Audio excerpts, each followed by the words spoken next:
ناظرین السلام علیکم۔ دکن میڈیا کے اردو خبرنامے میں آپ تمام کا استقبال ہے۔ میں ہوں اسماعیل ریحان۔ پیش خدمت ہے سرخیاں۔ روی چندرن اشون نے انٹرنیشنل کرکٹ سے کیا ریٹائرمنٹ کا اعلان۔ ٹیسٹ کرکٹ میں 537 وکٹیں حاصل کرنے کا اعزاز۔ امت شاہ کے بیان پر اپوزیشن کا شدید احتجاج۔ ڈاکٹر بی آر امبیڈکر کی توہین کا الزام، استعفیٰ اور معافی کا مطالبہ۔ سنبھل کے بعد اب بنارس میں 250 سال پرانا مندر ملنے کا دعویٰ۔ مندر کو کھولنے اور پوجا کی اجازت دینے سناتن رکشک دل کا مطالبہ۔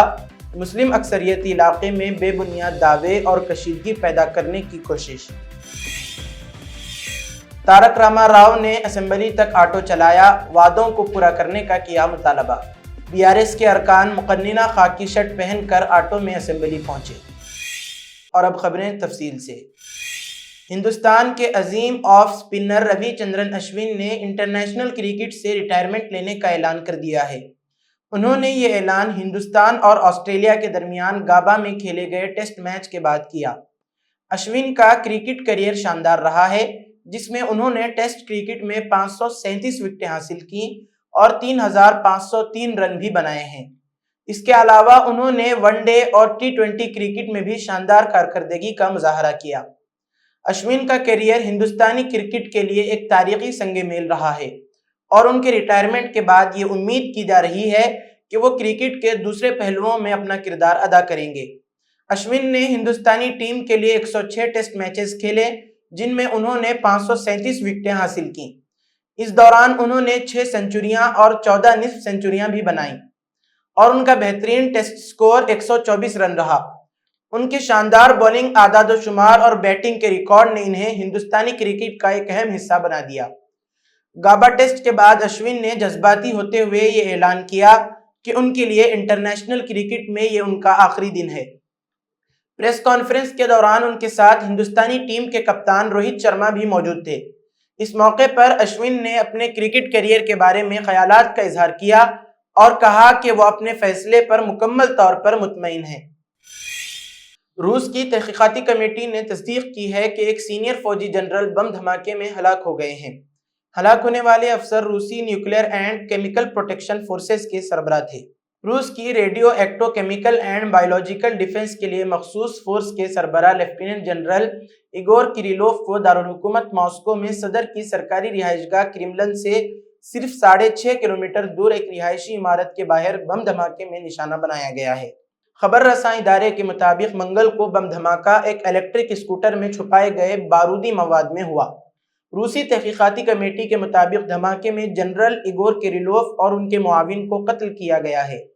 اس واقعے کی سرکاری طور پر جاری تصاویر میں نظر آ رہا ہے کہ ایک رہائشی عمارت کے باہر فٹ پاتھ پر برف کے اوپر 2 لاشیں پڑی ہیں، جبکہ عمارت کی دیوار پر بم پھٹنے سے پیدا ہونے والے نقصان کے سیاہ نشانات نظر آ رہے ہیں۔ نئی دلی VHP کے ایک پروگرام میں مسلمانوں کے تعلق سے متنازع بیان دینے کے معاملے میں الہ آباد ہائی کورٹ کے جج جسٹس شیکھر یادو کو سپریم کورٹ کالیجیم نے طلب کیا۔ چیف جسٹس آف انڈیا یعنی CJI سنجیو کھنہ کی سربراہی میں 5 ججوں پر مشتمل کالیجیم نے منگل کو 45 منٹ تک جسٹس یادو سے سوالات کیے اور ان کے بیان پر ناراضی کا اظہار کیا۔ ذرائع کے مطابق کالیجیم نے جسٹس یادو کو نصیحت کی کہ آئندہ عوامی تقاریب میں اپنے آئینی عہدے کی حرمت کو برقرار رکھتے ہوئے محتاط انداز اپنائیں۔ کالیجیم میں چیف جسٹس کھنہ کے ساتھ جسٹس BR گوائی، جسٹس سوریہ کانت، جسٹس رشیکیش رائے اور جسٹس S اوک بھی شامل تھے۔ ذرائع کے مطابق کالیجیم نے جسٹس یادو کو نصیحت کی کہ آئندہ عوامی تقاریب میں اپنے آئینی عہدے کی حرمت کو برقرار رکھتے ہوئے محتاط انداز اپنائیں۔ جسٹس شیکھر یادو نے وضاحت دیتے ہوئے کہا کہ ان کے بیان کو میڈیا نے توڑ موڑ کر پیش کیا، جس کی وجہ سے غیر ضروری تنازع پیدا ہوا۔ تاہم سپریم کورٹ کالیجیم ان کے اس وضاحت سے مطمئن نہیں ہوا۔ کالیجیم نے ان پر زور دیا کہ ہائی کورٹ یا سپریم کورٹ کے جج کی حیثیت سے ان کے الفاظ اور عمل کو نہایت باریک بینی سے پرکھا جاتا ہے اور وہ عوامی اعتماد کو ٹھیس پہنچانے والے بیانات دینے سے گریز کریں۔ آئین پر بحث کے دوران امت شاہ کی جانب سے آئین کے معمار ڈاکٹر بھیم راؤ امبیڈکر پر قابل اعتراض تبصرے کے معاملے میں حزب اختلاف نے سخت رد عمل ظاہر کیا ہے۔ کانگریس صدر کھڑگے سمیت اپوزیشن کی تمام جماعتوں کے اہم لیڈران نے اس معاملے پر امت شاہ کو سخت تنقید کا نشانہ بنایا۔ کانگریس کے رکن پارلیمنٹ اور لوک سبھا میں اپوزیشن قائد لیڈر راہل گاندھی سمیت اپوزیشن کے اراکین نے امت شاہ کے خلاف پارلیمنٹ کے احاطے میں احتجاج بھی کیا۔ اراکین پارلیمنٹ کا الزام ہے کہ مرکزی وزیر داخلہ نے کل اپنے خطاب میں ڈاکٹر بی آر امبیڈکر کی توہین کی۔ دریں اثنا کانگریس کے صدر اور راجیہ سبھا میں اپوزیشن کے لیڈر ملکارجن کھڑگے نے کہا کہ امت شاہ نے ڈاکٹر بی آر امبیڈکر کی توہین کی ہے، ہم ان کے استعفے کی مانگ کرتے ہیں۔ شاہ کو ملک کے عوام سے معافی مانگنی چاہیے۔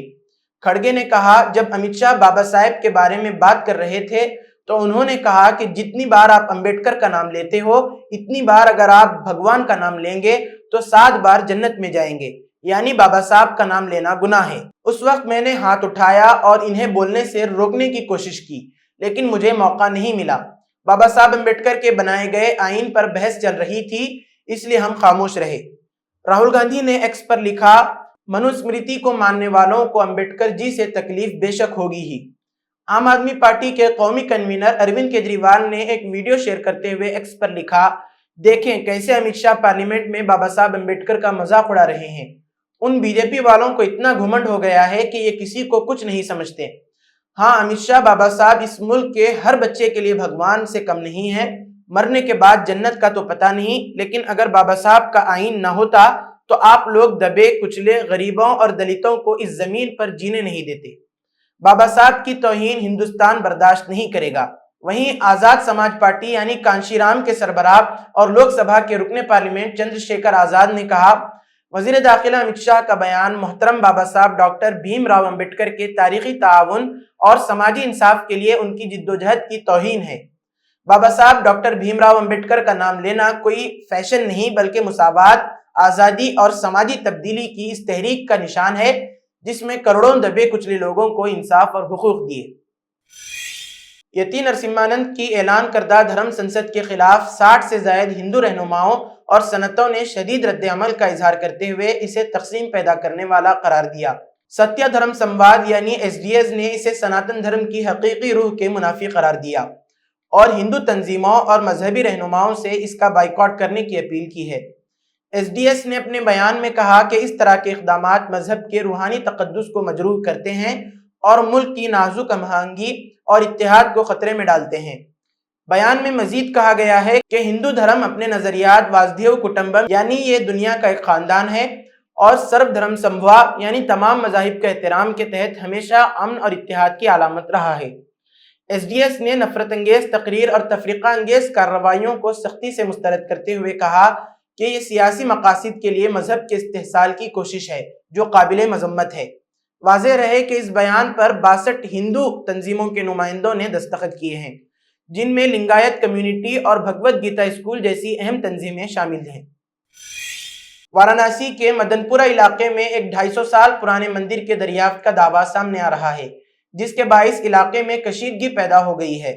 مندر کے ساتھ رہنے والے مسلم خاندان کا کہنا ہے کہ یہ ان کی خاندانی جائیداد ہے جو ان کے والد نے 1931 میں خریدی تھی۔ ان کا کہنا ہے کہ مندر کی وقتاً فوقتاً مرمت اور صفائی کا کام وہ خود کرتے رہے ہیں اور کسی بھی بھگت کو وہاں پوجا کرنے سے کوئی روک نہیں ہے۔ شدت پسند ہندو تنظیم سناتن رکشک دل کے کارکنان نے موقع پر پہنچ کر مندر کو کھولنے اور پوجا کی اجازت دینے کا مطالبہ کیا۔ مقامی پولیس نے انہیں یقین دہانی کرائی کہ اگر دستاویزات میں مندر کا ریکارڈ ملا تو قانونی کارروائی کی جائے گی۔ مسلم خاندان کے سربراہ محمد ذکی نے کہا کہ ان کے والد نے یہ جائیداد خریدی تھی اور اس میں مندر بھی شامل تھا۔ وہ مندر کی دیکھ بھال کرتے رہے ہیں اور کسی بھی ہندو کو پوجا سے نہیں روکا، لیکن جھوٹے الزامات اور بے بنیاد دعوے غیر ضروری تناؤ پیدا کر رہے ہیں۔ واضح رہے کہ اس سے قبل بنارس کے کاشی وشوناتھ کوریڈور کی تعمیر کے دوران کئی قدیم مندروں کو مسمار کیا گیا تھا، لیکن اس وقت کسی احتجاج یا تنازعے کی خبریں نہیں آئیں۔ موجودہ حالات میں مسلم اکثریتی علاقے میں بے بنیاد دعوے اور کشیدگی پیدا کرنے کی کوششیں سوالیہ نشان ہیں۔ پولیس نے حالات پر قابو پانے کے لیے علاقے میں تعیناتی بڑھا دی ہے۔ واضح رہے کہ اس سے قبل بنارس میں کاشی وشوناتھ کوریڈور کی تعمیر کے دوران ایسے سینکڑوں مندر کو زمین دوز کر دیا گیا اور مورتیاں نالیوں میں بکھری پڑی تھی، مگر اس وقت کوئی آستھا کو ٹھیس نہیں پہنچی اور یہاں مسلم محلے میں محفوظ اور درست مسجد کی موجودگی کے باوجود بے بنیاد افواہیں پھیلا کر ماحول کشیدہ کیا جا رہا ہے۔ مرکزی وزیر داخلہ امت شاہ نے کہا ہے کہ بی جے پی اپنے اقتدار والی ہر ریاست میں یکساں سول کوڈ لاگو کرے گی، جیسا کہ پارٹی نے اتراکھنڈ میں کیا تھا۔ آئین اختیار کیے جانے کا 75واں سال شروع ہونے کے موقع پر راجیہ سبھا میں بحث مباحثے کے اختتام پر امت شاہ نے ملک بھر میں UCC لاگو کرنے میں ناکامی پر کانگریس پر سخت نکتہ چینی کی۔ وزیر داخلہ نے کانگریس پر خوش کرنے والی سیاست کرنے کا الزام لگایا اور پارٹی سے کہا کہ وہ اس بات کی وضاحت کرے کہ ایک سیکولر ملک میں ہر مذہب کے لیے ایک مشترکہ قانون کیوں نہیں لاگو ہو سکتا۔ وزیر داخلہ نے کانگریس پر الیکٹرانک ووٹنگ مشینوں سے متعلق اس کی طرف سے لگائے گئے الزامات پر بھی سخت نکتہ چینی کی۔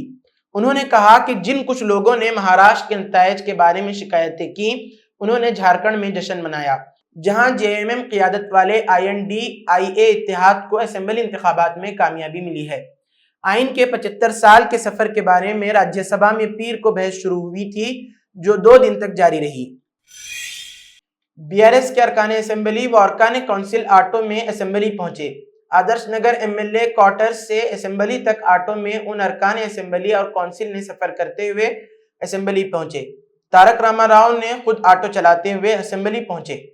انہوں نے ریاست میں آٹو ڈرائیوروں سے کیے گئے وعدوں کو فوری طور پر پورا کرنے کا مطالبہ کیا۔ پارٹی نے دونوں ایوانوں میں اس خصوص میں تحریک التوا بھی پیش کی، جس میں اس معاملے پر بحث کا مطالبہ کیا گیا۔ آٹو ڈرائیورز سے انصاف کے نعرے لگاتے ہوئے BRS لیڈروں نے آٹو ڈرائیوروں کو درپیش مالی پریشانیوں کو اجاگر کیا۔ انہوں نے دعویٰ کیا کہ ان مالی پریشانیوں کی وجہ سے ریاست میں 93 خودکشی کے واقعات ہوئے ہیں۔ انہوں نے ان اموات کو سرکاری قتل قرار دیا۔ کانگریس انتظامیہ پر انتخابات کے دوران آٹو ڈرائیورز سے کیے گئے وعدوں کو نظر انداز کرنے کا الزام لگایا۔ BRS کے کارگزار صدر KT راما راؤ نے مہلوک آٹو ڈرائیورز کے خاندانوں کے لیے فوری مدد کا مطالبہ کیا اور آٹو ڈرائیوروں کے لیے 12,000 روپے کی مالی امداد کا فوری اعلان کرنے کا مطالبہ کیا، جس کا انتخابات کے دوران کانگریس نے وعدہ کیا تھا۔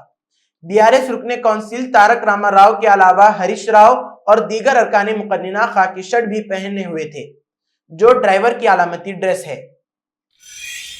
اسی کے ساتھ آج کی خبروں کا اختتام ہوتا ہے۔ کل پھر ہوگی ملاقات نئی خبروں کے ساتھ۔ دیجیے اجازت، اللہ حافظ۔